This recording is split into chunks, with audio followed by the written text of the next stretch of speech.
Gel görüm Burhan. Ayrışdım. Raport dəftərini qoy bura, Ayşən. Ben bitti de adını. Gəl dur. Hə. Deməli, sənin qəzetinin adı nədir? Tarihimizi unutmadık, unutturmarım.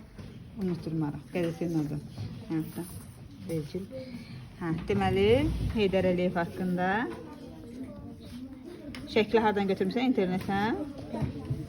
Bayraq. Kim çəkib bayrağı? Ben anam şöyle. Anan çəkir.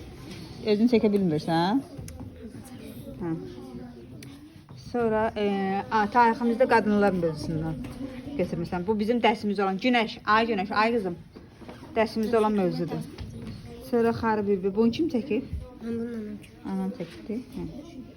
Sonra Vatan müharibesi. tarixi qələbəmiz. Bu da kitabımız olan mövzudur. Hə, deməli, hazırladı. Tarix 19 may. Bugün ayın 20-sidir. Hə, dünənə yazmışsan, ev yox. Burhan Məlikzadə 120 nömrəli orta məktəb 5 sinfi aisə o sinfi yox, sinfi yazılır. Əla. Redaktor yaxşıdır. Qrammatik qaydaları riayət edir redaktor. Hə, Burhan. Sən ürəyincə oldu. Ürəyincədir qəzetin. Benim. Yaxşıdır, xoşun gəldi. Yaxşı uşaqlar, gəlin Burhanı da alqışlayaq.